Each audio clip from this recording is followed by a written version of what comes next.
Canada does have the authority to halt oil exports to the US. Through the Canada Energy Regulator, the federal government can impose export restrictions on oil and gas, including a complete embargo or an export tax. Such actions could be executed via an order in council without requiring a parliamentary vote, especially while parliament is prorogued. However, implementing such measures would be unprecedented and fraught with legal and logistical challenges. Also, restricting exports will complicate trade with the US. Canada is a confederation, which means the federal government and provinces share power. Oil production comes under provincial power. Kitani Da Silva, former CEO of the government agency Canada Energy Regulator, said there are definitely legal questions there because Canada has never done it before, adding that disagreements could cause a domestic constitutional crisis. Da Silva added that there is also the question of where the oil would be stored after turning off the tap. When pipelines are full, it will be very hard to find space for an additional 4 million barrels a day. Da Silva added that if Canada's government decides to cut off the oil supply to the US, there would be also a question mark over how the eastern part of Canada, Ontario, Quebec, and New Brunswick would get their oil from the western part of Canada, which flows through US territory. What if the US in turn prevented the flow of oil, which flows through US territory to eastern Canada from western Canada? Before I proceed, I encourage you to like the video and share your views on the topic in the comment section below. Your feedback is invaluable for us and a wider audience around the world. Last month, speaking at the World Economic Forum in Davos, Switzerland, Trump said, "We don't need their oil and gas. We have more than anybody." He has vowed to drill more oil to compensate for a potential Canadian oil stoppage. We can argue that crude oil can be transported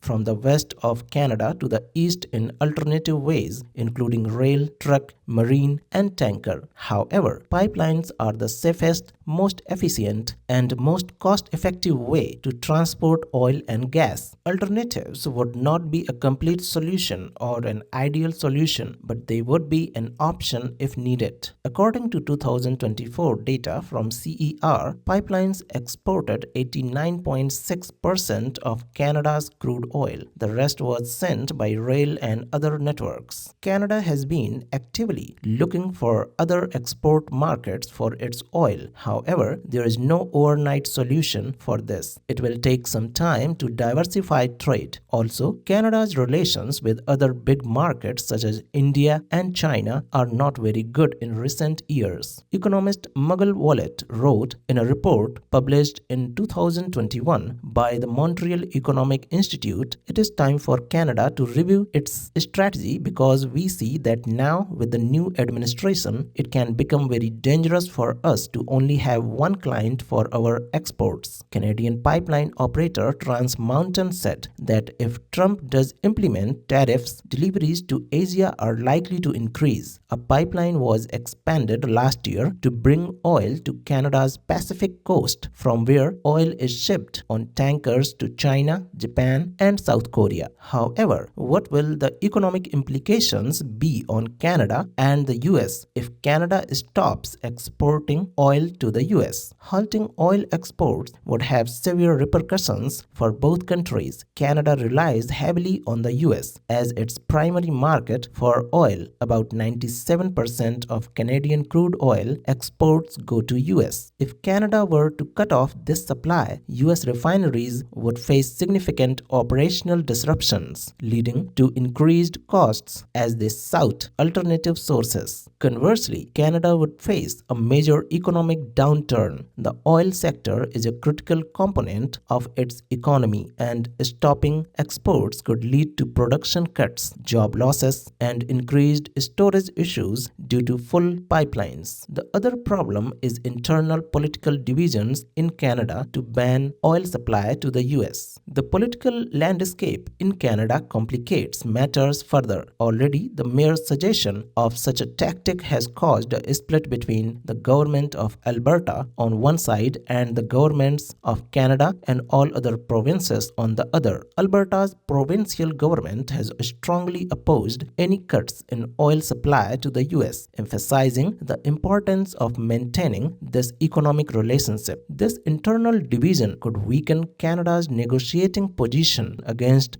US tariffs and limit the effectiveness of any retaliatory measures. I would say that anything that we do has to be done in a thoughtful way. It has to ensure regional equitability, and it also has to ensure that you are not provoking long-term unintended consequences. Energy and Natural Resources Minister Jonathan Wilkinson said, "Any response needs to be done in a thoughtful way, targeting products that will hurt Americans more than they will hurt Canadians." He added, "But the main question arises, why does the United States import Canadian crude oil when it has its own crude oil and exports to other countries? A key fact is that while the country is vulnerable to a cut-off of Canadian oil, that isn't because it doesn't produce enough oil for its own needs. It produces more than it needs and is a net exporter. But the problem for the US arises when it comes to turning all that crude oil production into usable gasoline, diesel, and jet fuel. There are about 130 refineries in the US capable of refining over 18 million barrels of oil a day. But there is a mismatch between those refineries and the kind of crude oil the US produces. Back in the 1980s and 90s, there were widespread fears that oil was running out. US production was falling, so the refinery industry redesigned itself to be able to process Latin American oil, which came principally from Venezuela. Venezuela has the world's largest known oil reserves, much of it bitumen-heavy crude that is hard to refine and drive through a pipeline unless diluted, just like the oil in Alberta's oil sands. In the early part of this century, new technologies such as horizontal drilling caused a US oil boom in Texas fields such as the Permian and Eagle Ford and North Dakota's